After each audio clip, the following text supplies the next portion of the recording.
ఇప్పుడే జీ5 app download చేయండి. చూడండి మీ ఫేవరెట్ టీవీ షోస్ ఎప్పుడైనా ఎక్కడైనా. నీ రింగ్ దమయంతి వదిన కొట్టేసిందనే నీ డౌట్.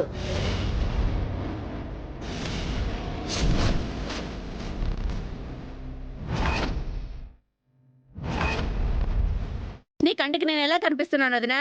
దొంగలా కనిపిస్తున్నానా?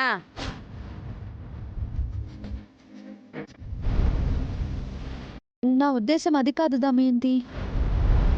ఏమైంది వసు? వసు ఒక్క రింగ్ ని దమయంతి వదిన కొట్టేసిందంటక్క. ఇదిగో దొంగతనం చేయటం మా ఇంట వంట లేదు. నా పరిస్థితి బాగోలేక ఈ ఇంటికొస్తే దొంగ అని నింద వేస్తారా? నువ్వు ఇంట్లో ఉండటం వసుకి ఇష్టం లేనట్టుంది.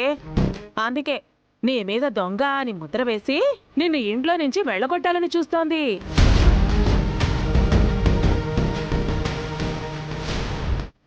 నాకు అలాంటి ఉద్దేశం లేదు పిన్ని. మరి నా మీద నీకు ఎలాంటి ఉద్దేశం ఉందదినా? నేను డబ్బుకు పేదదాన్ని కానీ గుణానికి కాదు. ఇంటికొచ్చిన గెస్ట్ మీద అలాంటి నింద వేయటం తప్పు కదక్కా.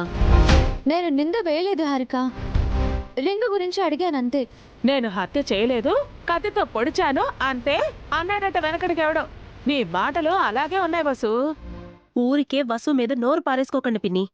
తను ఎలాంటిదో మీకు తెలీదా? వసు అక్కని వెనకేసుకొచ్చే ముందు తనేం చేసిందో అడగక్క. వసు ఎప్పటికీ తప్పు చేయదు. అంటే ఈ దమయంతి దొంగతనం చేసిందనేగా మీ తోడి కోడళ్ళ ఉద్దేశం?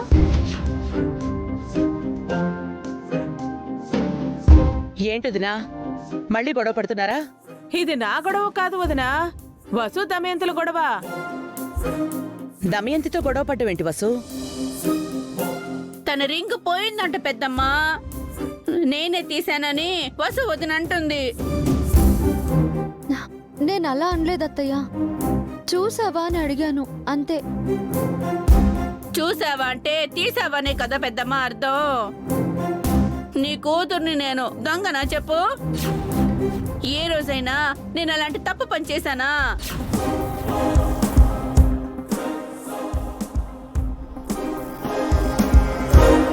రింగ్ ఎక్కడ పడేసుకున్నావు వసు?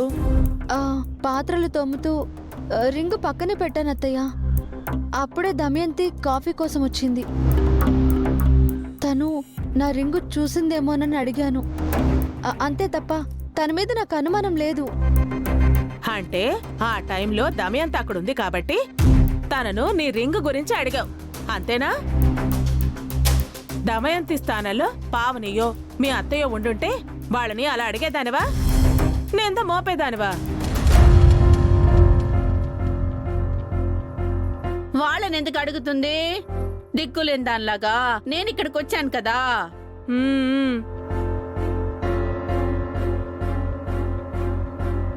నన్ను దొంగని చేసినా అడిగేవాళ్ళు ఎవరూ లేరని వదిన ఉద్దేశం. ఏంటి వసు, ఇంటి కోడలివి, ఆడపిల్లతో ఇలాగేనా ప్రవర్తించేది?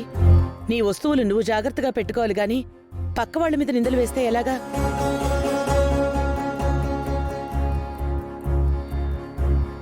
జీ5 యాప్ డౌన్లోడ్ చేసి అన్ని ఎపిసోడ్స్ పూర్తి ఉచితంగా చూడండి.